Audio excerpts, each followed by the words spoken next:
নিজের দিদিই কি শেষ করে দিল উজির সিথির সিঁদুর? দুর্জয়কে মারতে গিয়ে নিজের ভগ্নিপতি ঋষিকে মৃত্যুর মুখে ঠেলে দিল নিশা। ঋষিকে বাঁচাতে রক্ত দিচ্ছে উজি, কিন্তু ঋষি কি আদেও ফিরবে, নাকি উজির দিদি নিশার এই ভুলের মাসুল দিতে হবে ঋষিকে নিজের প্রাণ দিয়ে? জানতে হলে ভিডিওটি শেষ পর্যন্ত দেখুন। গল্পের শুরুতেই দেখা যায় নিশার তো খুব বেশি রাগ ছিল দুর্জয়ের ওপরে, তাই দুর্জয়কে মারার জন্য পুরোপুরি প্ল্যান রেডি করেছিল নিশা। কিন্তু সেই প্ল্যানের মধ্যে চলে এসেছে ভুল করে ঋষি। অন্ধকারে নিশার পাঠানো গুন্ডারা বুঝতে না পেরে দুর্জয় ভেবে ঋষিকেই বেধরব মার মেরেছে।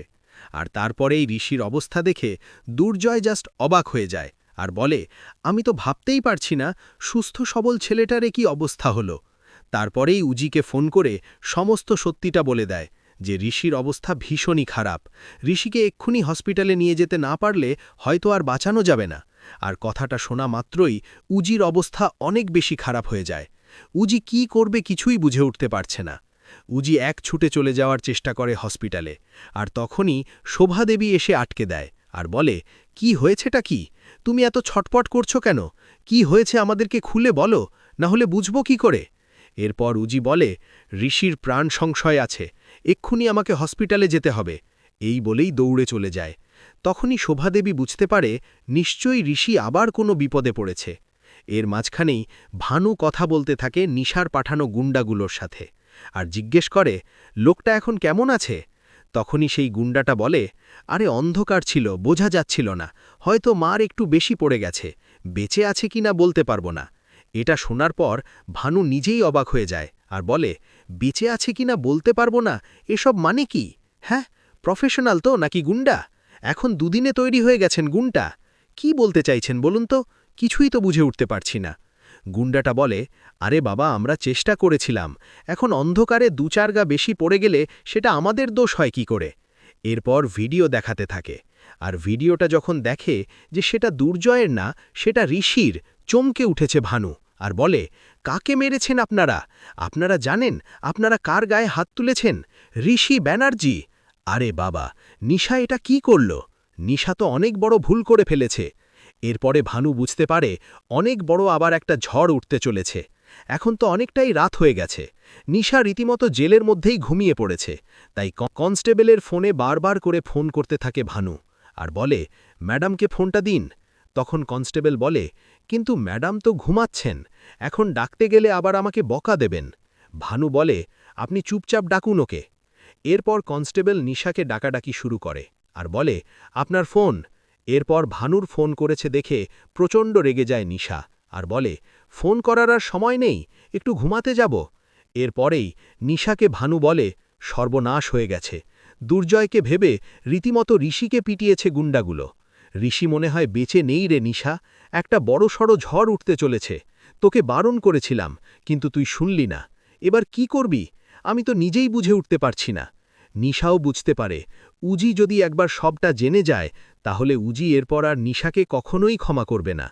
তাই নিশাও এই ব্যাপারে ভীষণই ভয় পেয়ে আছে। অন্যদিকে উজি তো ছুটতে ছুটতে চলে গেছে হসপিটালে। দুর্জয় তখন বলে, তুমি এসেছ? ঋষির অবস্থা খুব একটা ভালো না, ঋষি রীতিমতো মৃত্যুর সাথে পাঞ্জা লড়ছে।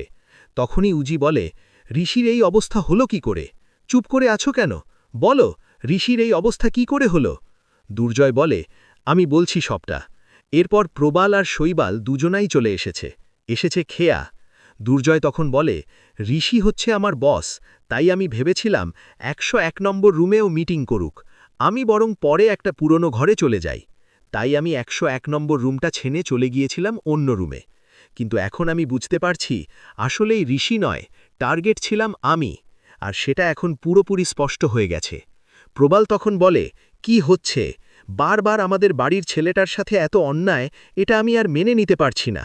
শৈবাল তখন বলে, সত্যি, এই নিয়ে ঋষি যে কতবার হসপিটালে ভর্তি হলো, আঘাত পেল, সেটা হয়তো গুণে শেষ করা যাবে না। তখনই উজি বলে, ঋষির কিচ্ছু হবে না, ঋষির কোনো ক্ষতি হতে পারে না, আমি ঋষিকে বাঁচাবই। এরপর ডাক্তারবাবু এসে বলে, অবস্থা খুব একটা ভালো না, বেধর মার মেরেছে, এখন আমাদের ব্লাড প্রয়োজন আছে। উজি তখন বলে, আমার ব্লাড নিন, যত প্রয়োজন নিন, আমার কোনো অসুবিধে নেই। এরপরে সিস্টারকে বলে উজিকে নিয়ে যেতে ভেতরের ব্লাড গ্রুপটা একবার পরীক্ষা করে নিয়ে তারপরেই ব্লাডটা দিতে। তার মধ্যেই দুর্জয় শৈবাল আর প্রবালকে বলে, আমি বলছি শোনো, এই মেয়েটা আর ওর দিদি এরা দুজন মিলেই পরিকল্পনা করেছিল। আমি বলছি ঋষির এই জীবনহানি পুরোপুরি ওদের জন্যই ঘটেছে। আমি তোমাদেরকে সাবধান করে দিচ্ছি। এর মধ্যে উজি তো ভালো মতন রক্ত দিয়ে দেয় ঋষিকে, যাতে ঋষির আর কোনো অসুবিধে না হয়। তারপরে বেডের থেকে উঠে পড়তে চায় উজি। নার্স তখন বলে, আপনি অনেকটা রক্ত দিয়েছেন, এখন যদি বিশ্রাম না করেন তাহলে কিন্তু এরপর আপনার শরীরের অবস্থা খারাপ হয়ে যাবে। উজি তখন বলে, যা হবার হয়ে যাক, কিন্তু এখন আমাকে উঠতেই হবে। এই বলে উঠে পড়েছে। আর তখন দেখতে পারে দুর্জয় প্রবাল আর শৈবালকে এটা বোঝানোর চেষ্টা করছে যে এই সব কিছুর পেছনে ওই দুই বোনই রয়েছে। তার মাঝখানে শোভাদেবী হসপিটালে আসতে চায়। ঐশী আর নিহারিকা বুঝিয়ে সুজিয়ে বাড়িতে রাখার চেষ্টা করে। ঐশী তখন বলে, ওখানে গিয়ে কি করবে? ভাইয়ের এই অবস্থা তুমি নিজের চোখে দেখতে পারবে না মা, তাই তোমার যাওয়ার কোনো দরকার নেই। ওই নিশা আর উজি এইসবের পেছনে রয়েছে, আর সেটা আমি খুব ভালো মতো বুঝতে পারছি। তুমি ওই মেয়েটাকে আর বাড়িতে রেখো না মা, ও আসার পর থেকেই বাড়িতে একটার পর একটা খারাপ কাণ্ড ঘটেই চলেছে। ওকে তুমি বাড়ি থেকে বার করে দাও। তখনই শোভাদেবী বলে, কেন বের করব মেয়েটাকে? ওর কি দোষ? ওর যে কোনো দোষ আছে সেটা তোরা প্রমাণ সময় দেখাতে পারবি? পারবি না তো?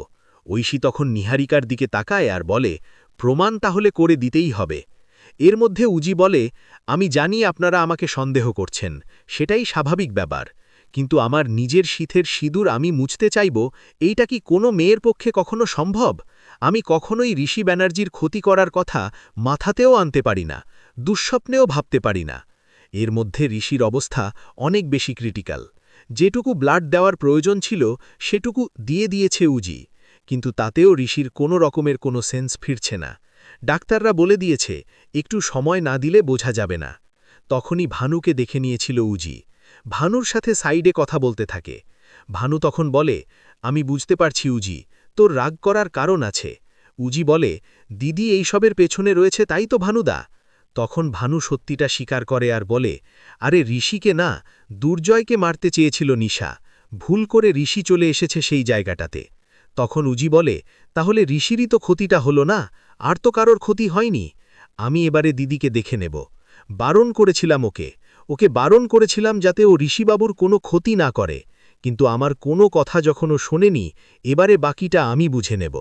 কোনোভাবেই আর আমি কাউকে ক্ষমা করতে পারব না। ভানু তখন বলে, দেখ আমি বুঝতে পারছি উজি, তোর কষ্ট হচ্ছে, কষ্ট হওয়াটাই স্বাভাবিক ব্যাপার, কিন্তু নিশা কিন্তু মারতে চায়নি ঋষিকে। এখানে পুরোপুরি একটা ভুল ঘটনা ঘটে গিয়েছে। প্লিজ তুই একটু বোঝার চেষ্টা কর।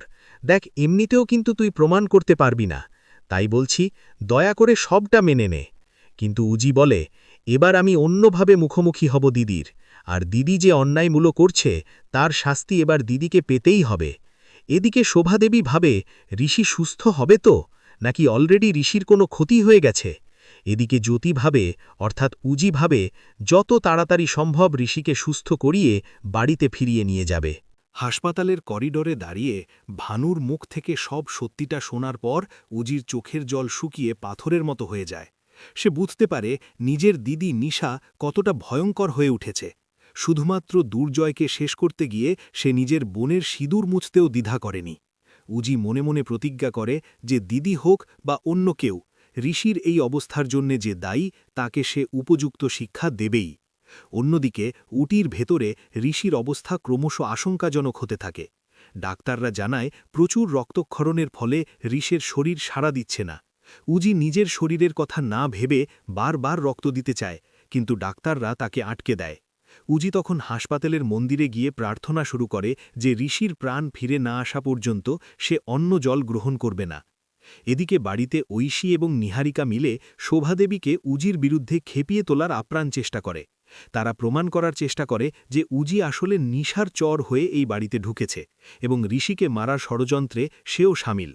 কিন্তু শোভাদেবী নিজের অভিজ্ঞতায় বুঝতে পারেন যে উজি ঋষিকে কতটা ভালোবাসে। তিনি স্পষ্ট জানিয়ে দেন যে প্রমাণ ছাড়া তিনি উজিকে বাড়ি থেকে বার করবেন না। জেলখানায় বসে নিশা ছটফট করতে থাকে, কারণ সে বুঝতে পেরেছে ঋষির কিছু হয়ে গেলে উজি তাকে জ্যান্ত ছেড়ে দেবে না। ভানু তাকে সাবধান করে দেয় যে এবার পুলিশি তদন্ত শুরু হলে নিশার পালানোর পথ বন্ধ হয়ে যাবে। পরদিন সকালে মিরাকেলের মতো ঋষির আঙুল নড়ে ওঠে। ডাক্তাররা পরীক্ষা করে জানান যে ঋষি বিপদমুক্ত। উজির বিশ্বাস আর ভালোবাসার জয় হয়। ঋষির জ্ঞান ফিরলে সে অস্পষ্ট স্বরে উজির নাম ধরে ডাকে। উজি যখন ঋষির কেবিনে ঢোকে, ঋষি তাকে দেখে মৃদু হাসে। কিন্তু দুর্জয় যখন ঋষিকে জানায় যে এই হামলার পেছনে নিশার হাত ছিল, তখন ঋষি স্তম্ভিত হয়ে যায়। উজি তখন ঋষির হাত ধরে বলে যে এবার সময় এসেছে সব অন্যায়ের হিসেব চুকিয়ে দেওয়ার। উজি নিজেই পুলিশ নিয়ে জেলে যায় নিশার মুখোমুখি হতে। নিশা ভেবেছিল উজি হয়তো দিদির মায়ায় তাকে বাঁচিয়ে নেবে, কিন্তু উজি স্পষ্ট জানিয়ে দেয় যে আজ থেকে তাদের সব সম্পর্ক শেষ এবং ঋষিকে মারার চেষ্টার অপরাধে নিশার কঠোর শাস্তি সে নিশ্চিত করবে। উজি আর ঋষি একে অপরের পরিপূরক হয়ে সমস্ত ঝড় সামলে আবার নতুন করে জীবন শুরু করার শপথ নেয়।